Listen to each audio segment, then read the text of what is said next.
శివపార్వతి గారు మీరు మీరు స్టార్ట్ చేయండి. ఏంటి పవన్ కళ్యాణ్ గారు వీళ్ళందరూ కూడా పట్టించుకోవట్లేదు, ఎంతకాలం ఇది కూటమి, ఆయన ఏదో ఒక ఫోటో చూపిస్తున్నాడు, ఇన్ని దారుణాలు జరుగుతున్నాయి, అసలు ప్రభుత్వం ఎక్కడ ఉంది అని.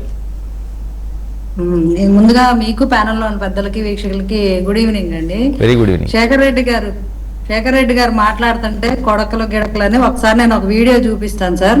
వాడు ఒకసారి చూడండి.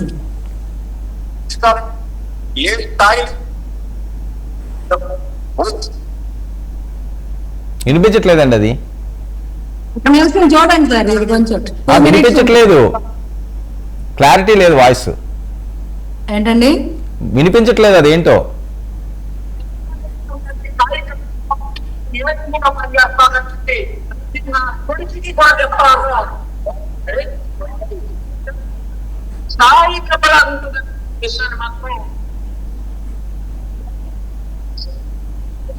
అదేం అర్థం కావట్లేదండి.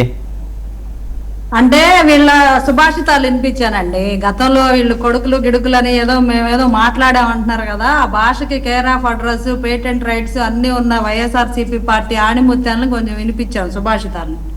సో వినపడలేదు, మీకు ఆ వీడియో కుదిరితే ప్లే చేయండి. గతంలో వీళ్ళు ఏ రకంగా విరుచుకుపడ్డారో, బూతులతో ఎలా, వీళ్ళు బూతుల లాంగ్వేజ్ గురించి మాట్లాడితే నవ్వు వస్తుంది. ఇంకొకటి ఏంటి, ప్రభుత్వం స్పందించట్లేదా? ఇప్పుడు ఒక ఇన్సిడెంట్ జరిగింది, కృష్ణాంజనేయులు గారు కూడా సిఐ అన్ని మాయం చేస్తారు, అంత ఈజీగా ఎందుకు ఉంచుతారు, ఆధారాలు అది జరిగిన తర్వాత కూడా చాలా రోజులు ఆయన అదే స్టేషన్ లో ఉన్నారు, ఎందుకు ఆధారాలు ఉంచుతారు, మాయం చేస్తారు కదా అని. కేసు ఇన్వెస్టిగేషన్ జరిగేటప్పుడు ఆధారాలు మాయం చేసినా దాన్ని మళ్ళీ రివైవ్ చేసే టెక్నాలజీ మన దగ్గర చాలా ఉంది సార్.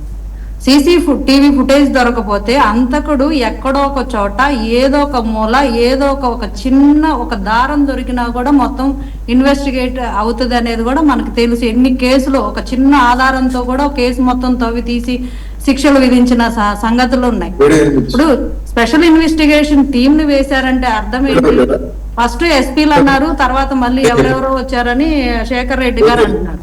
సో దానికన్నా బలంగా చెయ్యాలి ఇన్వెస్టిగేషన్ అనేది, దీన్ని ఇంచు చేయాలి, ఎవరైతే దోషులు ఉన్నారో వాళ్ళని ఖచ్చితంగా శిక్షించాలని భావించింది కాబట్టే ప్రభుత్వం స్పెషల్ ఇన్వెస్టిగేషన్ టీంని వేసి వెరీ క్లియర్ గా ఆధారాలు సేకరించడం జరుగుతుంది. సీసీటీవీ ఫుటేజ్ మాయమైంది, ఎలా మాయమైంది అంటున్నారు. ఎలా మాయమైందో ఎలా తెప్పించాలో అదంతా సిట్ చూసుకుంటది. అదే ఇప్పుడు విచారణ జరుగుతున్న టైంలో అలా అయింది ఇలా అయిందంటే వీళ్ళకి లీకేజ్లు ఎవరు ఇస్తున్నారో మాకైతే అర్థం కావట్లేదు. ఆధారాలు మాయమవుతున్నాయి, ఏం చేస్తున్నారు అంటే ఇప్పుడు విచారణ జరుగుతున్నప్పుడు అది సిట్ అధికారులు చూసుకుంటారండి. మనకు ఒక టైం ఇచ్చారు, ఆ టైం లోపు సబ్మిట్ చేయాలి, ప్రజల ముందు వివరాలు బయట పెట్టాలి, అప్పుడు మీరు మాట్లాడాలి. వాళ్ళు ఏ వివరాలు బయట పెట్టకపోతేనో అది ఎలా జరిగింది, ఆ ఇన్సిడెంట్ సాయి కృష్ణకి ఏమైంది, ఎలా జరిగిందని పోలీసులు చేయలేకపోతేనో, వాళ్ళు ఇన్వెస్టిగేషన్ సరిగా చేయలేకపోతేనో అప్పుడు ఇలాంటి అభ్యంతరాలన్నీ వ్యక్తం చేయడం అర్థం ఉంటది. కానీ ఇంకా ఎందులో ఏమీ లేకుండానే విచారణ జరుగుతున్న టైంలోనే, అరెస్టులు జరుగుతున్న టైంలోనే ఆయన ప్రాపర్ గా కంట్రోల్ రూమ్ తీసుకెళ్లి విచారణ జరుగుతున్న టైంలోనే అవి మిస్ అయినాయి ఇవి మిస్ అయినాయి, అక్కడ సీసీటీవీ ఫుటేజ్ లేదు ఇక్కడ లేదు అంటే ఎక్కడ లేకపోయినా తెచ్చే బాధ్యత సిట్ చూసుకుంటది. ఎక్కడ ఈ ఎవిడెన్స్ లేకపోతే ఇంకొక ఎవిడెన్స్ కోసం తవ్వుతారు. వాళ్ళ ఇన్వెస్టిగేషన్ వాళ్ళ ప్రాసెస్ వాళ్ళకు ఉంటది, వాళ్ళ పద్ధతి, వాళ్ళు ఎక్కడి నుంచి అరెస్ట్ చేశారు, ఎవరెవరు ఇన్వాల్వ్ అయ్యారు అవన్నీ తీయాల్సిన బాధ్యత సిట్ అధికారుల చేతిలో ఉంది. వాళ్ళు ఇప్పుడు అరెస్ట్ చేసిన వ్యక్తిని సిఐ నాగరాజుని రేపు మ్యాజిస్ట్రేట్ ముందు పెడితే మొత్తం వివరాలు సేకరించారు. ఇన్వెస్టిగేషన్ లో పార్ట్ ఆఫ్ ద ఇన్వెస్టిగేషన్ ఆ ప్రాసెస్ జరిగిద్దండి. మనకు టైం ఇచ్చినప్పుడు ఆ టైంలో వివరాలు వెల్లడిస్తారు. శివపార్వతి గారు మళ్ళీ ఏంటి మాటలు, నాకు ఇలాంటివన్నీ ఎందుకు వస్తున్నాయి? విషయం ఒకటైతే వేరే, అంటే మన పవన్ కళ్యాణ్ గారు మీరు ఎవరో మాట్లాడలేదు, మీరు సీరియస్ గా మాట్లాడండి, ప్రతిదానికి నేనే రావాలా అని చెప్పి సీరియస్ అయ్యారని చెప్పి మనం ఉన్నామని చెప్పడానికా? మనమున్నామని చెప్పడానికి కాదండి, ఎక్కడా లేనట్టుగా పవన్ కళ్యాణ్ గారు పిఠాపురంలో ఎందుకు పోటీ చేశారని కొత్త వాదన ఎత్తుకొని వింత వాదన వింత ప్రవర్తన వైఎస్ఆర్సీపీ పార్టీ నాయకులు చేస్తున్నారు. కాబట్టే ఎక్కడ ఏ సంఘటన జరిగినా ఒక కులానికి అంటగట్టి ఆ కులాన్ని నీచంగా అన్ని కులాలకు దూరం చేసే కుట్ర జరుగుతుంది. కాబట్టే ఆ కులాన్ని గౌరవించకుండా ఆ కుల వ్యక్తులను కూడా ఇది ఎలా అయిపోతుందంటే అండి, సమాజంలో ఇన్ని కులాలు, ఎస్సీ ఎస్టీ బీసీ మైనార్టీలు అందరూ ఉన్నాగా, కానీ ఎక్కడ ఏది జరిగినా అదంతా వదిలేసి ఎక్కడైనా ఏదైనా ఇన్సిడెంట్స్ కాపులకు సంబంధించి జరిగితే దాన్ని చిలవల పలవలుగా చేసి చింపి చాటంతా చేసి కాపులు ఏదో ఒక అంటరాని వ్యక్తుల్లాగా క్రియేట్ చేసే పరిస్థితిని వైఎస్ఆర్సీపీ పార్టీ భుజాల మీదకి ఎత్తుకుంది. ఇది తప్పు విధానం కాబట్టి మేము గట్టిగా ఖండించాల్సి వస్తుంది. అసలు తలకి తోకకి సంబంధం లేనట్టుగా పవన్ కళ్యాణ్ గారు పిఠాపురంలో ఎందుకు పోటీ చేయాలంటారు? మరి ఎక్కడ పోటీ చేయాలనేది వీళ్ళు నిర్ణయిస్తారా? అప్పుడు వీళ్ళు నిర్ణయించేటప్పుడు జగన్మోహన్ రెడ్డి గారు ఎక్కడ పోటీ చేయాలో కూడా మేము నిర్ణయిస్తాం. అప్పుడు మేము నిర్ణయించిన దగ్గర జగన్మోహన్ రెడ్డి గారిని పోటీ చేయమనండి. ఎందుకు ఇట్లా ఒక పార్టీకి సంబంధించి ఎవరు ఎక్కడ పోటీ అంటే దానికి అసలు ఆ పోటీకి వీళ్ళు మాట్లాడే విధానానికి ఏమన్నా అర్థం ఉందండి? వైఎస్ఆర్సీపీ పార్టీ వాళ్ళు ఎందుకు కాపు మీటింగ్లు మాత్రమే పెట్టారు? ఎందుకు బీసీ మీటింగ్లు పెట్టలేదు? ఎందుకు ఎస్సీ మీటింగ్లు పెట్టలేదు? ఎందుకు మైనార్టీ మీటింగ్లు పెట్టలేదు? నేను ఒకటే క్వశ్చన్ అడుగుతానండి. కాపులు మీకు అంత అలుసుగా కనపడుతున్నారా? మీకోసం పేరు మార్చుకున్న రెడ్డిగా పేరు మార్చుకున్న పద్మనాభ రెడ్డి గారు ఈ రోజు హాస్పిటల్లో 10 రోజుల నుంచి పడున్నాడు. మరి ఆయన ఏమాత్రం పరామర్శించారు జగన్మోహన్ రెడ్డి గారు? ఆయనకేదో హెల్ప్ కావాల్సి వచ్చి మీకు ఫోన్ చేసినా కూడా ఎవరు రెస్పాండ్ అవ్వలేదంట. మరి మీకోసం ఆయన పేరు కూడా మార్చేసుకున్నారు కదా. ఏది మీ కాపుల మీద ప్రేమ? ఈ కపట కుటిల కుట్రపూరితమైన ప్రేమ చూపిస్తా కాపుల్ని అన్ని కులాలకు దూరం చేస్తూ వాళ్ళని హేళనగా నీచనగా ఒక రాజకీయ యంత్రంగా వాడుకునే ప్రాసెస్ లో ఇలా ఉన్నారు కాబట్టి మేము గట్టిగా రిడాట్ ఇవ్వాల్సిన పరిస్థితి వచ్చింది. మేము మాట్లాడాల్సిన పరిస్థితి తెప్పించారు. ఏంటి ఆయనకి ఏం సాయం కావాలి ముద్రగడ గారికి? ఆయనకి ఏం సాయం కావాలో ఆయన ఫోన్ చేసినప్పుడు వీళ్ళు రెస్పాండ్ అయితే తెలిసేదండి. ఆయనకి ఏం సాయం కావాలో వీళ్ళు కాదండి. ఇప్పుడు పవన్ కళ్యాణ్ గారు కూడా ఆయన ఎప్పుడు ఏమనలేదు. పవన్ కళ్యాణ్ గారు కూడా అభిమానం కదా. పోనీ ఈయనే మాట్లాడొచ్చు కదా, ఏముంది? ఈయనేమైనా సాయం చేయొచ్చు కదా. మాకు ఖచ్చితంగా ఆయన దగ్గర నుంచి మాకు సాయం అవసరం ఉందని కాల్ వస్తే ఖచ్చితంగా మేము నిలబడతామండి. నిలబడకుండా ఏముండవు. కాల్ రాపోయినా కూడా నిలబడొచ్చేమో చెప్పలేను వాటిని. జగన్మోహన్ రెడ్డి గారి కోసం ఆయన పేరు కూడా మార్చుకున్నారు. ఎవరు చేయలేని సాహసం చరిత్రలో లిఖించబడాల్సిన అధ్యాయం అది. ముద్రగడ పద్మనాభం గారు చేసిన పని చిన్న పని కాదు. అది ఒక కాపుగా పుట్టి ఎవ్వరు నేను కాపును కాదు నేను రెడ్డిని అని తగిలించుకున్నాడంటే ఆయన ఎంత ఎక్స్ట్రీమ్ లెవెల్లో ఆయన భక్తిని చూపించారు. అలాంటి వ్యక్తి 10 రోజులుగా హాస్పిటల్లో ఉంటే నిజమైన ఈ కాపు ప్రేమి, ఈ కాపు మీద వల్లమాలిన అభిమానం, దిక్కుమాలిన అభిమానం ఉన్న జగన్మోహన్ రెడ్డి ఎందుకు వెళ్ళి పరామర్శించలేదని నేను ఒకటే సూటిగా క్వశ్చన్ చేస్తున్నాను. వైఎస్ఆర్సీపీ పార్టీ దగ్గర ఆన్సర్ ఉందా చెప్పడానికి మీకు? ఆయన మీకోసం పేరు మార్చుకున్నాడు. ఇంతకన్నా దౌర్భాగ్యం ఏముండదు. ఏ కులంలో పుట్టిన వాళ్ళైనా సరే నేను కాపును కాదు రెడ్డినని ఎవడు ట్యాగ్ తగిలించుకోరు. అంత సాహసం చేయరు. అంత సాహసం ఆయన చేశారు అంటే అర్థం ఏంటి? అంత ఎక్స్ట్రీమ్ లెవెల్ అంత చూపించిన చెప్పండి. ఎక్కడ ఏ సంఘటన ఉన్నారండి? అంత అవహేళనగా ఉందా?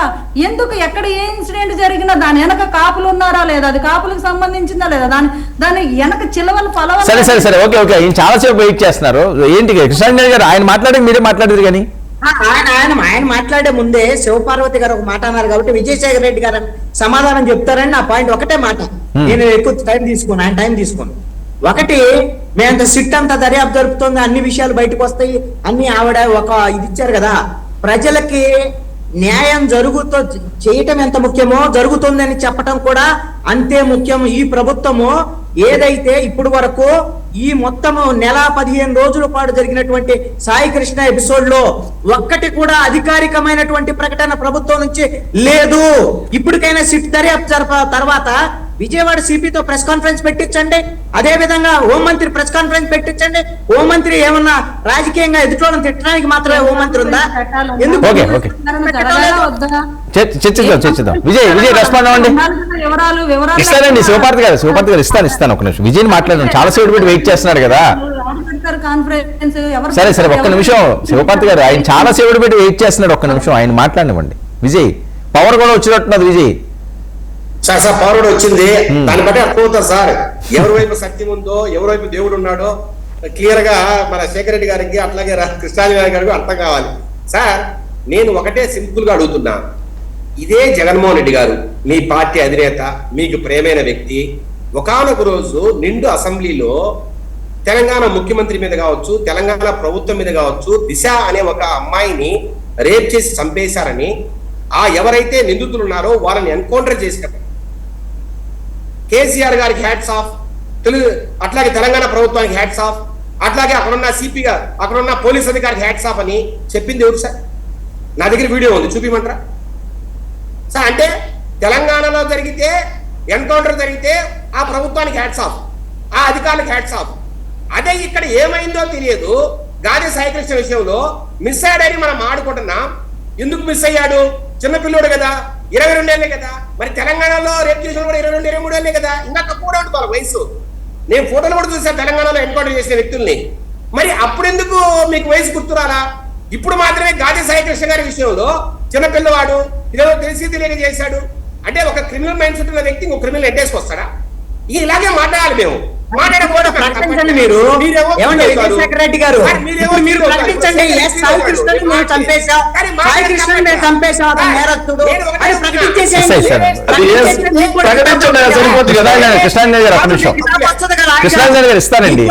సాయి కృష్ణని మా సీఏ చంపేశాడు కాబట్టి అతను తీవ్రమైన నేరాలు చేశాడు అని ప్రకటించండి.